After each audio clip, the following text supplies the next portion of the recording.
Alliance and Horde those are pillars of the Warcraft franchise. Those are pillars of what makes Warcraft Warcraft, and that's not something that we can just brush away.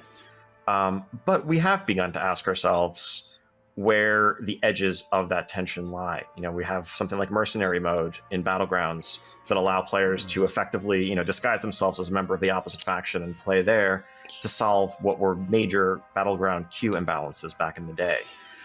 It's essential to us that identity and faction matter in Warcraft, and that years from now, no matter what we do, when we're all together in Anaheim at BlizzCon, up on stage, rallying, where's the Horde at?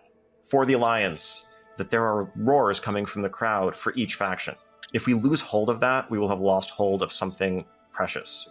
And so that's the thing that we need to preserve at all costs, but not the cost of people's enjoyment and feeling at home and feeling like they can, form and maintain friendships and WoW and do the content they want to do. Ultimately, I think there's no way to fix this problem with the faction balance. Like, it is entirely, as Ian said, those mythic communities were seeded at a certain time because of all of those things that he said. But once the communities are established there, I mean, do you just find a way to tear them down just to fix that problem at the very high end? No, like, you can't really do that because it's going to be so damn disruptive. So it's really strange, because I think most people who just want to play the game for the Warcraft fantasy, they're just going to choose whatever the hell they want. Yeah, absolutely. But then there is just that echelon of raiders who are going to follow where the community is. The community's on Horde, and if we think about the social incentives, this is a thing called a network effect. So if you look at something like Facebook, LinkedIn, Twitter, those all increase in utility the more their user count grows. It's like that with the raiding community, in general, right? There is more overall utility and less friction if the entire raid community decides to be on one faction.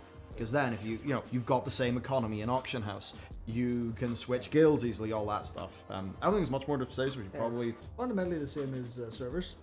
Go to Draenor Horde or Time Horde. That's it. Yeah. There are a ton of reasons why it's essential to retain faction identity. But, for the sake of Rated Arena, from day one, Alliance could fight Alliance and Horde could fight Horde, right? When Burning Crusade launches, when Burning Crusade Classic comes out later this year, that will be a thing and that will be a competitive activity. And that was one of those areas where the gameplay and the need for matchmaking was the top priority and had to be.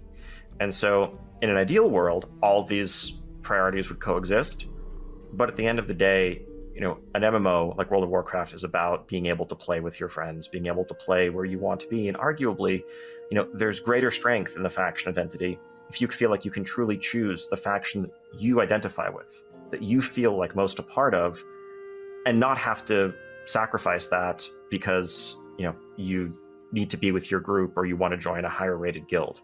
I mean, I have coworkers who are lifelong Alliance players who now play Horde, who really wish they could be Alliance, and they're doing it for guild reasons. And I know there are tens of thousands, maybe more, in that exact same boat around the world. We'd love to do something for them. There's a chance they may make a change there in the future. I think that's interesting. Yeah.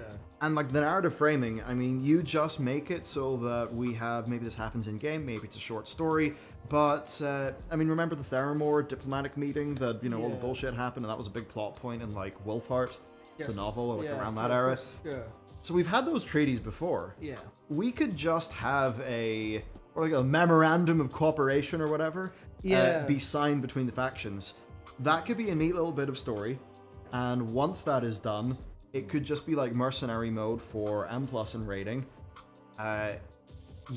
Keep your war mode and all of that stuff. Yeah. But as long as there's that, canonical thing, narrative framing, lampshading that lets us do that, I'm in 100% support. Like, don't merge the factions, but something like that would be great. Yeah, I think one of the things that I think is important is that a lot of the reason that Mythic rating's so stacked for Horde and stuff like that is because those people care less about the fantasy and more about the gameplay.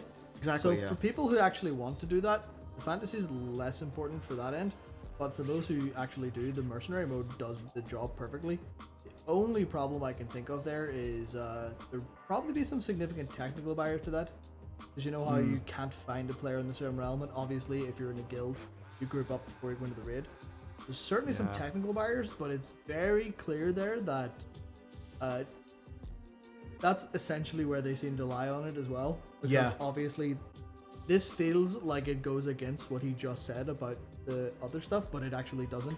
Ian would not have mentioned mercenary mode lightly, I think. Yeah, not a chance. Probably hop back to it, but interesting stuff, and I think bodes well for the future.